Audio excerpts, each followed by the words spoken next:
Hello, and a very warm welcome to whoever is tuning in. So, first up, I want to wish everyone a good day, good afternoon, good evening, because that's plain courtesy, I think. So, after that, I'd also like to introduce myself because probably not a lot of y'all would know me. So, I'm Divya Mohan, and I am a principal technology advocate with SUSE. We work on the community team and today we're gonna be bringing on a very special guest to talk about the WASI 0.2 launch, and hopefully we get to dive in a little deep into the specifics of the launch and what it means for not just the WebAssembly ecosystem but also the cloud native ecosystem as well. And hopefully whoever's tuning in can walk away with some new knowledge about the WebAssembly ecosystem and the cloud native ecosystem as well. So before we go ahead and bring our special guest on, I would like to set some ground rules so that I don't interrupt, the speaker when they're talking about all of this.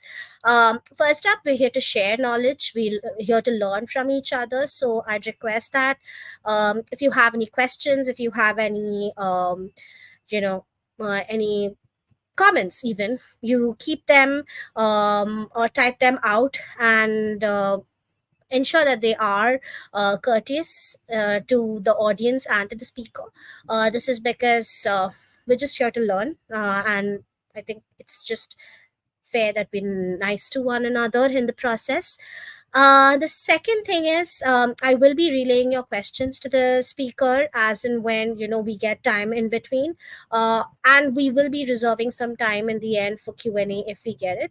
So please ensure you put your questions in the box, in the chat box that's there for YouTube and Twitch, and even for LinkedIn you have like a comment section where you can put in comments, and we hope to get to them by the end or during the course of the session.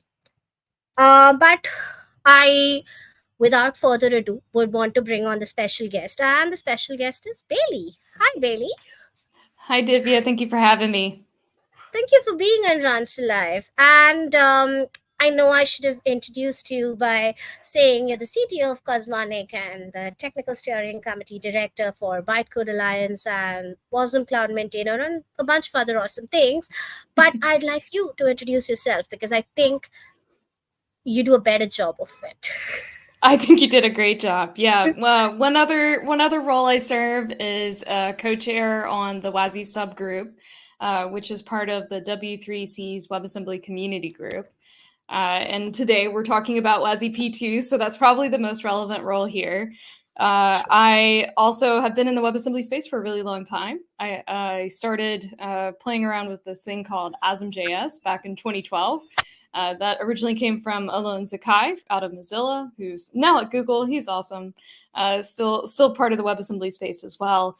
And that is what I call the greatest hack of all time. ASM.js let me take my C++ code and turn it into JavaScript. That was really efficient, and I could run it inside my browser. That kind of led me down this career path. It's had many winding turns. A little segue off of that for a little while, doing cloud native development, building with Kubernetes, writing Go microservices. But I came back and started adding WebAssembly to a database, and now work at a company called Cosmonic, where we give a platform for WASM Cloud. So WASM Cloud is a CNCF project. We are currently in sandbox, but moving to incubating very, very soon. We've actually ticked off most of the requirements for graduated as well. So very excited about the progress being made there. And so my company, I'm CTO at Cosmonic. We work largely as maintainers of WASM Cloud, and then also help other folks join the WebAssembly revolution. All right, there was a lot of terminology thrown out there, and we're going to get each of that, by the way, during the course of the session. So, first up, you mentioned WASM. now that I'm pretty sure that there are going to be a lot of people who are tuning in who do not have a clue about what WASM is, even though, we're really enthusiastic about it, to say the least. So do you want to do like a TLDR version? Because I know you're really great at those. I've been part of a lot of presentations of yours. I've been like in the audience, and you've given a lot of copy paste slide worthy content. So do you want to like give a TLDR version of what WASM is? Sure, happy to. So it's a standard that started getting designed in 2015 and then in 2017 reached MVP. 2019 is when it became an official standard. It is officially the fourth language of the web. So that's in addition to JavaScript, CSS, and HTML. And given the name WebAssembly, you might think that it's specifically a web technology, but even back in 2015, we knew that we were building something special. And one of the original goals includes making it run well outside of web environments. So that's largely what I focus on. So the bingo card in a lot of these presentations, if you've watched some of my past ones, I'll give you some of my greatest hits here. First one is WebAssembly is neither web nor assembly. I feel required to say that in every WebAssembly talk, mainly because it is not assembly code. And it is not just for the web. It is a compilation target that many languages support. It's almost like I think 17 out of the top 20 languages have some level of support for WebAssembly now. It's a compilation target that is neither assembly. What it is it's an assembly-like language. And so I can use tools that print it out. There's a textual format of that. And I need a VM that knows how to take a .wasm and be able to run it. So some people say, oh, it's just like JVM. And kinda. I mean, it kind of is. Yeah, it's a bytecode format that I'm able to run portably everywhere, right? Once everywhere. So you might have heard that hit before. We've learned a lot. I would say one of the key differences is that WebAssembly is an open standard. It's developed as in the W3C. I think that's incredibly important. And it's one of those key differences between other things that have come before, like Silverlight, Flash, all this other stuff. You are able to have an open standard and many different runtimes that support WebAssembly. Obviously, browsers, all of the major browsers support WebAssembly and have for many years now. But we also have runtimes like WASMtime and Whammer. Those are both runtimes that are inside the Bytecode Alliance. There are also many others that are very specialized. So they're able to run on embedded devices and, trains, planes, and dishwashers. Basically, WebAssembly is able to run everywhere because you're able to have a runtime that can target that specific hardware and operating system combination. Your .wasm doesn't have any of that in it. So that's why it's a portable bytecode format.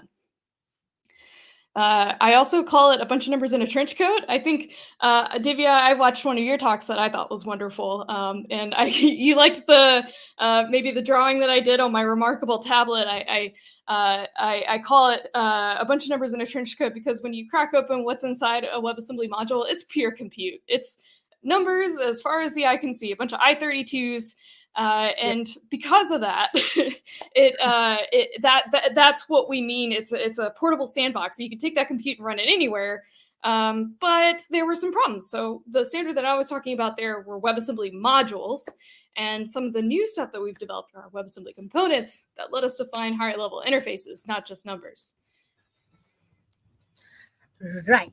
So now we spoke a bit about WebAssembly, and you said that WASM Cloud, that you were a maintainer of, and Cosmonic is essentially like most people at Cosmonic are maintainers of, is in the CNCF sandbox. But CNCF is primarily cloud native. So what does WebAssembly have to do with the cloud native ecosystem, and how do those two intersect?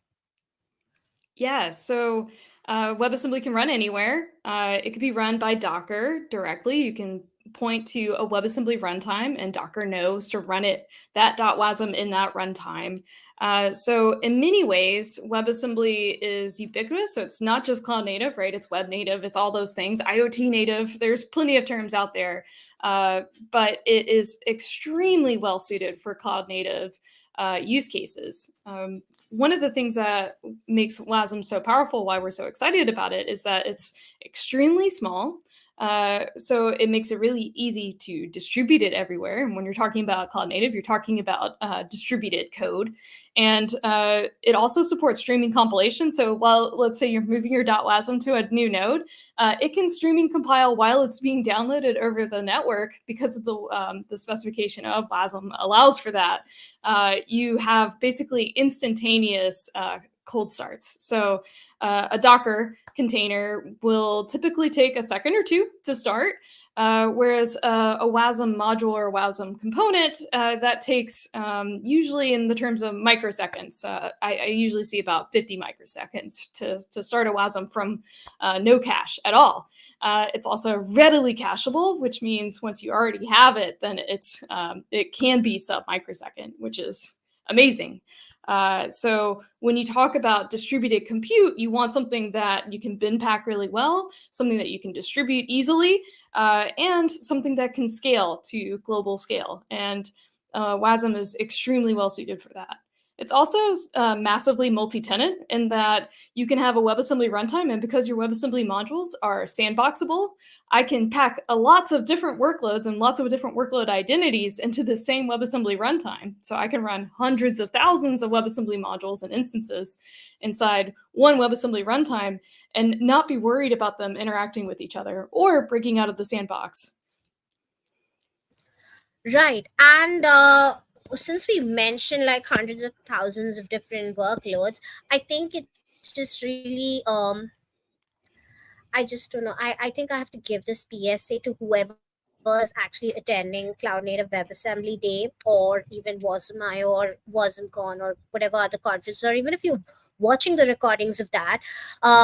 Just a PSA, you will find like thousands of applications for the AI, ML, and serverless compute side that leverage WebAssembly in addition to other cloud native stuff, right? Like, you I mean, I know that when you're in the ecosystem, you know that these things happen, but when you're not particularly exposed to the kind of magic that these things can be leveraged in, like the technologies can be leveraged in, it's like, oh my god, is it really running these kind of workloads? So there's going to be a lot of use cases and applications that come up, and these are just, I think, the first stepping stones that we're seeing in the WebAssembly ecosystem with respect to the kind of workloads that we can run. Like, I know that edge compute, and we have like massive use cases in telco as well, that have been recorded and very well published online.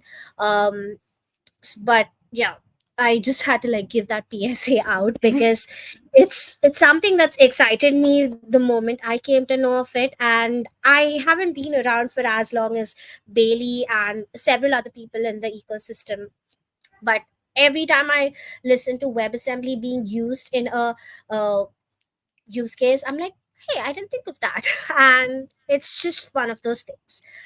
um but yeah, I mean, we spoke about WebAssembly, we spoke about the niche intersection that we were work on. I mean, not just we, but like a lot of people work on, which is that of the cloud native and WebAssembly ecosystems. And now I think we get to the meat of it, as in WASI. And what exactly is WASI, and why was it necessary? Sure. So 2019 is when WASI Preview 1 came out. So we had the official fourth language of the web for WebAssembly, the WebAssembly core module specification. And in that same year is when we launched a new subgroup within the community group within W3C to try to come up with standards for being able to run WebAssembly really well outside of just the web. It was originally called the WebAssembly System Interface, WASI. And so at the time, it felt a lot more like an approximation to maybe POSIX, if you're familiar with it, which is like 500 and something-ish syscalls. It definitely wasn't porting every single one of those, but it made it so that if I was writing an app that needed a file system and wanted to run, basically as a CLI, WASI was really good at making that be a target that I can aim for. It was a monolithic ABI, very similar to POSIX in that regard, where POSIX is that monolithic ABI of those 500-ish syscalls. WASI was way smaller than that. It was our first crack at it. The issue with that is that it was a monolithic ABI, which meant updating it was very hard, asking people to change what they were building. They would need to recompile, and just being able to iterate there, especially when you're trying to start with that first piece that's really small, and you want to take care that what we design is that next wave of compute. You don't want to make the same mistakes that we made and carry those over for the past 30 or so years into this next thing. And we always wanted it to be something that's still carries the property of like being sandboxable, which is kind of hard to do when you say, oh yeah, but I'm going to give it access to a syscall and let it call a socket, YOLO, right? That can clearly punch a hole straight through your sandbox. So coming up with a way that you describe what the API is and how it does this, the way that Dan Goman, one of the original designers of WASI Preview 1, he called it capability-driven security, in that I can look at the interface, and then as a WebAssembly runtime, the piece that's providing that sandbox has the ability to figure out how the right way to sandbox it in that environment. So if I'm running it in a Cloud Native environment, I would know not to give access to my Cube API. I might have some type of content security policy in place to keep folks from being able to call out to that. Now that's WASI Preview 1, 2019. It's been a bit. We're in 2024. And we released WASI P2. Officially January 24th was when it launched. That was a really huge honor for me to be able to hold that vote and get it launched. It was many years of work, clearly. And in December, when we were very close to the final second reference implementation being complete, which is what we required to be able to launch it, we thanked about 50 individuals who had all put in dedicated effort and time in making this a reality across the industry effectively. So WASI P2 is this massive jump forward, a major milestone for WebAssembly outside of the web, but also is compatible with the web, which I think is pretty cool. So the second reference implementation that I'm talking about here was running inside Node.js. And one of our key goals is to be able to work with the fetch API. So I could write JavaScript code, compile it to a WebAssembly component, take that and run it inside a Node.js VM, and be able to come back and actually call JavaScript APIs. And that's one of those things where I know that the spec is solid because I'm able to do something that's a little Inception-y like that. Versus the first reference implementation, which is inside WASMtime. That runtime's inside the Bytecode Alliance. And WASMtime was the first to be able to take WebAssembly components and WASI P2 and be able to run it with perfect scores on our tests that we have. So what's different? Well, it's no longer a monolithic API.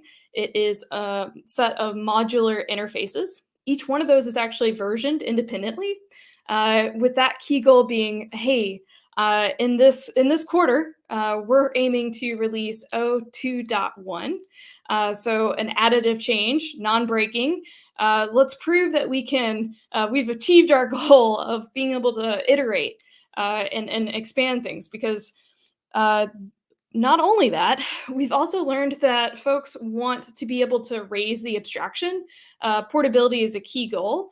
And inside the cloud native context, folks have a couple of things that they want to make portable across clouds. And so that's why there's a new world that we're working on. It's not part of WASI P2, but one of our goals is to make it eventually part of P2, building on top of the foundations that we launched in the end of January. And that's giving us interfaces for key value, blob store, messaging, all of these things that if you're writing a typical CRUD microservice running in a cloud native environment, you've probably tied that to a specific API. Like you might have written to S3 and DynamoDB and maybe Kafka. And now, if it's tied to that, like a specific cloud vendor, if somebody told you, okay, you're out of cloud credits, you're not allowed to spend another dime, now you need to move it somewhere else, that is just not really possible for most folks without significant re-engineering. But by playing into the promises of WebAssembly, of portability, and being able to code to higher level interfaces that are now designed as part of WASI P2, you get that ability to port, because we've got a common set of interfaces that across the community we're standardizing on. So folks from Microsoft are part of the champions for WASI Cloud, along with my team with Taylor Thomas. We are basically trying to come up with something that will serve the 80-20 case, is the way that we talk about it, where 80% of all your common use cases for what a CRUD microservice needs and what those APIs need to be, let's make it common and agree on those. And if you need something that's more specific, like in that 20% zone, that's a-okay, right? If you're doing something very specific for your thing, that's not portable. So we're not trying to solve that with this. And because WASI P2 allows for modular interfaces, it's really, really easy for you to write your own. So you no longer need WASI to tell you exactly what is the standard. You can come up with a thing that is for your own ecosystem. And I love that. That part is specifically a key area of innovation here. We saw inside the CNCF space, Envoy adding proxy WASM, trying to come up with a common way of saying, hey, I want to write WASM that knows that it's running in our Envoy proxy, and how to be part of our plugin model for extending Envoy with your own code, instead of having to write in, say, C++ at the time for Envoy to extend it. So we're seeing a lot here, a lot of innovation, a lot of like fundamental building blocks is what I would want people to think of when they think of WASI P2. Common types that you can build on for errors and for I/O, for being able to make HTTP requests. That's a pretty cool thing that we didn't have in WASI P1, and that might surprise people, actually. A lot of folks, to be able to do networking requests, kind of had to expose their own piece inside WASI. So, and this is still supported today. If you want to add your own API, you add it to basically your WebAssembly runtime, and you allow your WebAssembly modular component to import that API, and that's what lets you kind of do whatever you want. You can do your own adventure there, but the problem is that that's specific to your WebAssembly runtime. So now we've got something that all WebAssembly runtimes will hopefully implement, so that you can use this portably across all of them. So that was a lot. I'm going to stop. No, that's okay. I mean, it was very interesting to listen to the thought process behind all of this, because a lot of it I was not privy to. Even though it's like out there in the open, I mean, I try and read as much as I can and view as many recordings as possible, but it's still very difficult to catch up, because it like goes really, really fast when you're trying to keep up with the pace of how any technology evolves, even within a very short period. But I want to switch gears for a little bit, because the original WebAssembly specification had the concept of a module. And lately, when we talk about WASI Preview 2 or P2, or like the 100 other names that I've heard it being called by, I've heard it being referenced to the component model, and I mean, I know the answer, but I just want you to like, give like our audience a brief explainer on how all of this ties into the component model, and why was it like this logical way forward when you talk about the preview 2 with the component model standard that we're now building out.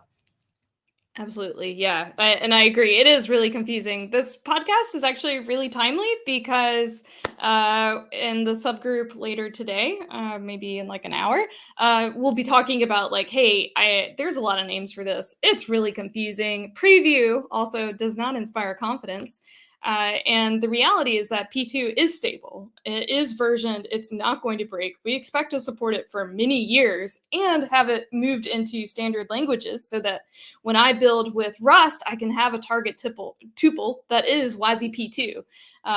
So that I can write my Rust code, use my normal cargo compiler, or in any other language that I'm working in. TinyGo supports WASI P2 as well. So that's we'll set that aside. What is a component? In 2019, we started doing several different proposals. There was this one proposal called module linking. There was another proposal for interface types. Basically, there's this common problem of, hey, I built a library over here, and I built another library over here. And maybe those were written in different languages. How do I smoosh them together now that they're both a .wasm? And the answer is, it's kind of hard with what you have in the core spec. And then it's like, okay, well, what if we had interface types that described what is exposed or what is needed by one of these modules? It's like, okay, so let's try to design some of these higher level types. And what we kind of learned is that you want composability. You also need the ability to describe types so that when I go from, let's say, Rust to Python, I know how to lift and lower, which is basically take a Rust way that the string is encoded, which is very different from how Python encodes strings, lift and lower it out of my WebAssembly module, into something that now the Python side of the house can bring in and then represent in its own way. And that piece we call the canonical ABI. And that is really one of the key things that we built for what we call now the component model. And so the component model subsumes all of these past proposals and experiments where we were trying lots of different ways without introducing a new thing to extend what we had on the base in 2019. And because we've come up with this new thing, it's basically a wrapper around the core WebAssembly specification. It is still built fundamentally on those foundations, but you've got these interface types, this extra metadata basically that's now encoded inside your .wasm, so that when I portably move this in other places, people can look at it and say, oh, okay, you need these imports and these exports, and this is a string, this is an enum, that type of thing. I'm able to crack open a component and know exactly how to run it and how to take that component and compose it with any other component built from any other language, which is incredibly powerful and really cool. And that's not something we've really seen before. Folks will tell you, oh yeah, just write J and I if you're trying to call some other language from Java, or I know how much Gophers love to write in CGO, right? No, not at all. Everybody hates it.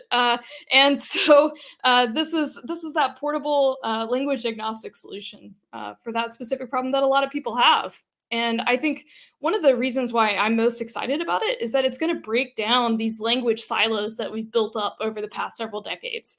And what I mean by that is, if I'm a Gopher, which I kind of am because I'm in the cloud native space, and I prefer coding in Go, when somebody tries to get me to use the Rust thing, I say, heck no, techno. I do not want to use CGO. It's going to complicate my build process. I don't like writing in Rust. It's going to take me more time to learn and maintain. And you know what? I'd rather have a Go native library to consume. And you say the same thing to a Rustation, and they're going to say the exact same thing. And so what happens is that everybody rewrites all the same things, right? How many times have you seen the regex library rewritten into something when we got it right the first time with Perl? We really need to be able to share from a front-end developer to a back-end developer and be able to easily work together. And I think it'll democratize software to a degree that we've never seen before. I actually did catch the WASM Edge community meeting where you presented this whole wrapper thingy around the module. And I think the diagram really helps people understand like how the component is not essentially very different from the module. It's like a superset. It's one of those Venn diagrams. Like when I envision it, I think of it as like the global set in a Venn diagram, which sort of encapsulates like the other set, the smaller sets. So for me, like the component is like a global set where which has a module. It's still and it just has like the import and export like defined, and I think that's how you put it in the diagram that you presented in the community meeting as well. So that's one thing. And the other questions that I actually will take a pause here because there's one question from Alejandro. I think I'm pronouncing your name right. Please let me know if I'm not. Um, he messaged saying that he's doing a bachelor thesis right now related to WASM Edge, and related runtimes, and he's super into this and wanted to start being an active member of the community. For starting to develop things that work on WebAssembly, is Rust the best option to start? And where should he go next from there? Like, I know the answer to this question, Bailey, is in your case probably would be Go, but I'm just gonna like defer to you in that case. Okay. Well, yeah. First of all, welcome, Alejandro. We're happy to have you. I would say, as a WASM Cloud maintainer, I'd love you to come hang out with us in our Slack. It's wasmcloud.slack.com. It's very active. Great place to ask WebAssembly questions. Another good place to go to is the Bytecode Alliance Zula. We have 200 plus contributors ish. I need to look at my GitHub stats, but to have a more recent number. But we have a lot of us that are extremely active there. And that's where the WASM time runtime, which is written in Rust, is. And then in WAMR is the WebAssembly micro runtime, largely stewarded and maintained by Intel folks. And that is actually mostly written in C.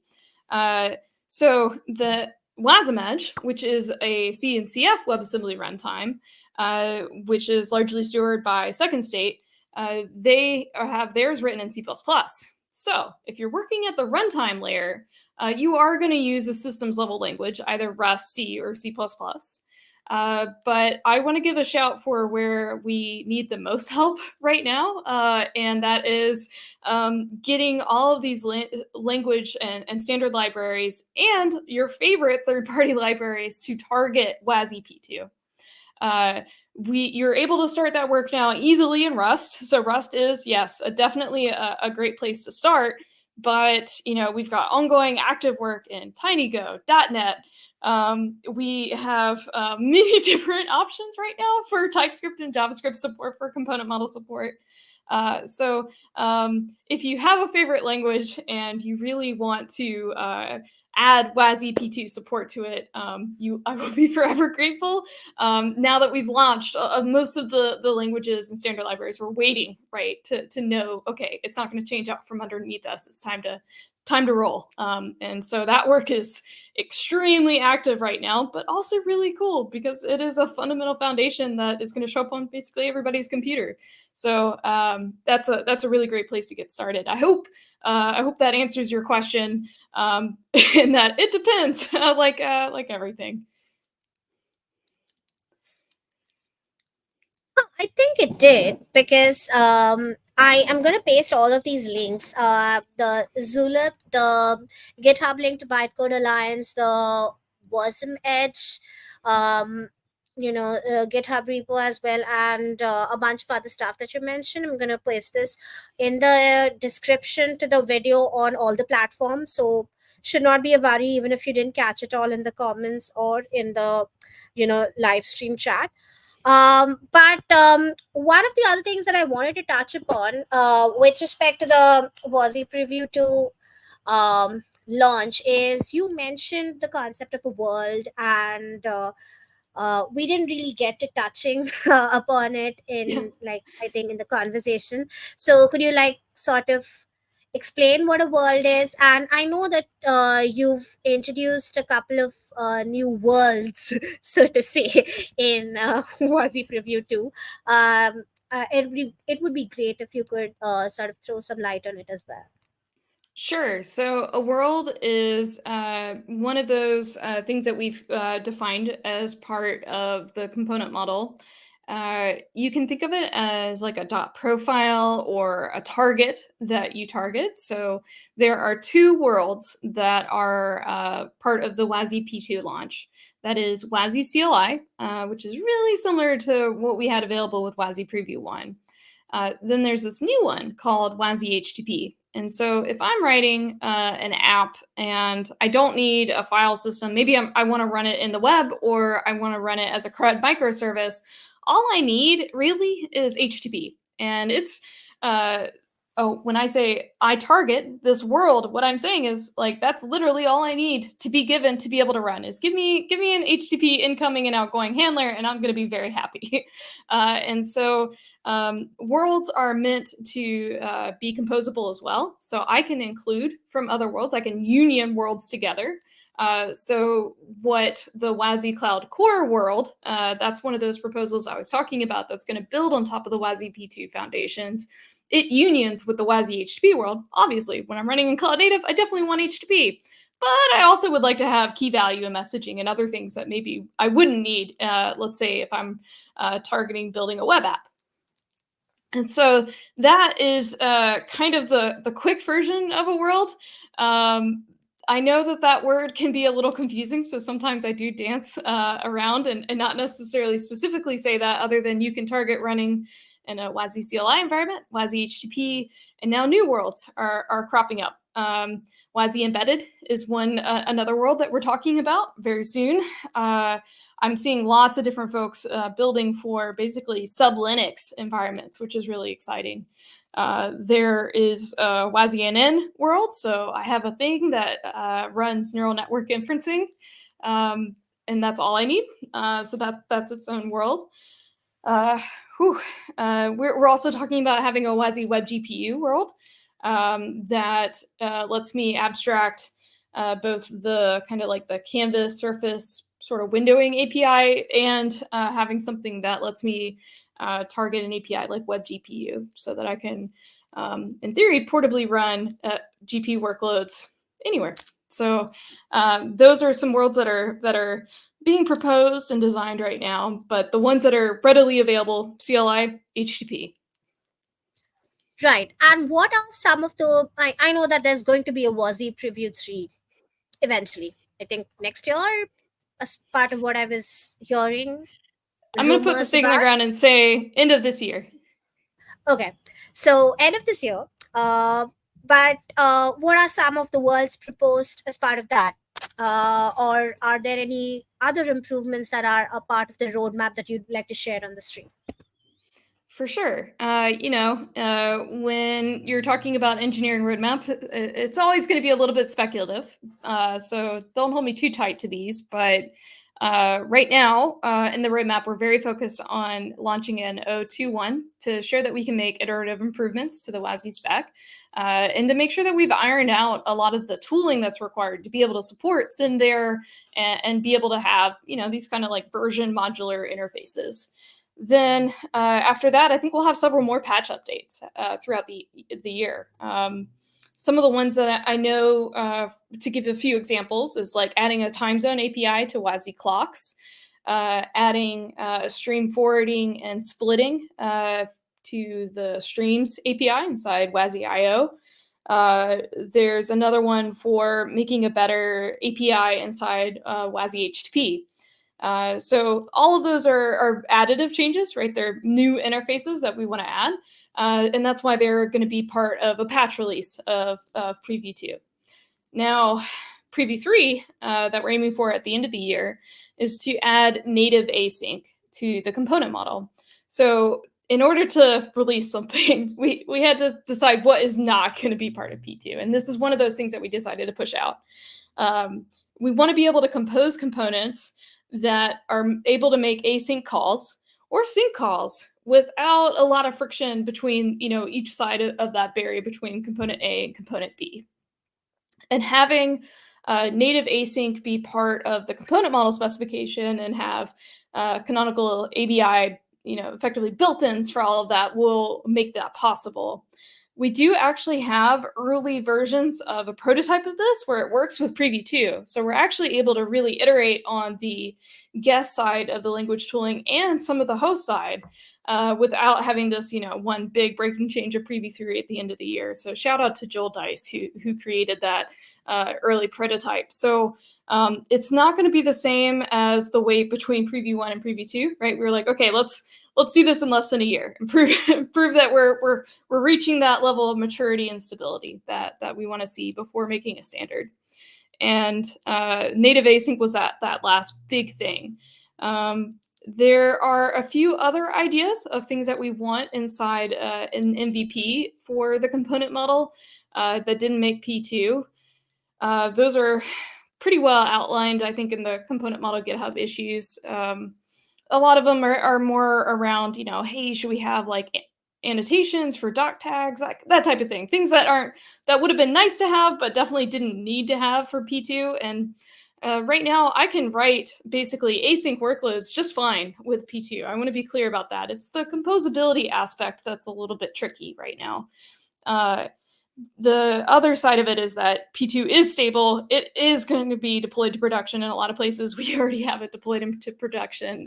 So that's why later today I'm going to say, hey, let's just call it WASI P2 because it's 0.2. So it's kind of like 0.2. And hopefully that inspires the right level of confidence of what it is.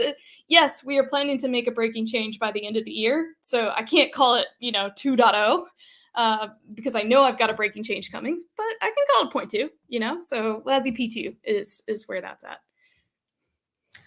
Right. And I also got this in that live stream that I was talking about, not live stream really, the recorded version of the community meeting that I was talking about earlier, that there were plans to change the name of WASI from like WebAssembly. I mean, not the whole name, obviously, but like from the WebAssembly systems to the WebAssembly standard interface or something like that. And actually, Bailey, I called it out like really early. Like I made the mistake of saying this acronym wrong last year at a conference, and it was like a result of I don't know what sort of jet lag, but I did make the mistake. But I think it was sort of a premonition that we ended up like going all in the same track, and now it's, I think, being renamed. I don't know if it's exactly being renamed, but I think there are plans to do that. Yeah, so last year at WASI in Barcelona, I was really nervous about my talk, and I was talking to my friend Oscar Spencer, who's amazing. And I was like, I don't know what to do about this slide. I'm talking about WASI Cloud, but then I've got to tell people what WASI is, and WASI is currently called the WebAssembly Systems Interface, and that doesn't make any sense. These are clearly not systems interfaces. They are clearly higher level interfaces. And he's like, oh, well, let's just rename WASI. I think it should be, WebAssembly standardized interfaces. I'm like, oh my gosh, that's amazing. And so that's when I tossed that on my slide, and we had so many of the WASI contributors and the community there at WASI that we're like, what do y'all think? Can we do this? Could we really change what the acronym means to actually match, we're changing from what we were thinking about things in 2019 with that monolithic POSIX-ish like ABI to modular standardized interfaces that can be versioned and moved independently. It's a different world. And the use cases that we've seen that WASI Preview 1 enabled lent us more towards, oh, wow, people really want the higher level side of this. So I think that will happen this year is my guess. So still premonition on your part for sure. It's not official yet. We drive things through democratic consensus within the subgroup. And when we first ran a consensus for this, we had a few folks that were a little like, whoa, we're gonna change everything. We're changing the API, we're changing it to modular interfaces. Now you want to change the name? Like, come on, let's just pick one thing at a time. So we were like, okay, we'll wait on the name for a little bit, but maybe once people start using this and giving us feedback, it'll make a lot more sense about why it should be called WebAssembly Standardized Interfaces. And so we'll hold another vote for that inside the WASI subgroup probably this year. Yeah. So I know that we're well over time, and It's almost 15 minutes overtime right now. But it was lovely chatting with you, A. And I know that a lot of our viewers actually do want to know how and where to start contributing to the WebAssembly ecosystem in general, because there are a lot of places, like we mentioned, right? Like there's this niche ecosystem that is like at the intersection of Cloud Native and WebAssembly. Then there's like the whole WASI group within W3C. Then there's a whole Bytecode Alliance. So where can like people start hanging out and contributing to WebAssembly in general? These are the three major places that I can remember and think of. But like, do you have any There's so many. specific pointers? Yeah. Yeah, I also really love the WebAssembly Discord. That's really that's pretty Yeah, active.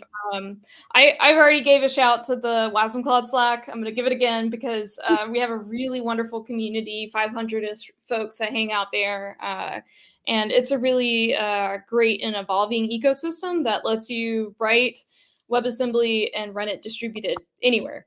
So if you're into IoT use cases, it's relevant here. Cloud native, browser, all of it. So that's why you probably would be interested in WASM Cloud. Also allows to run serverless style workloads. So it encompasses a lot of different things that touches a lot of different end user tooling. So a lot of the new folks that come in, they add things to Wash, which is our CLI.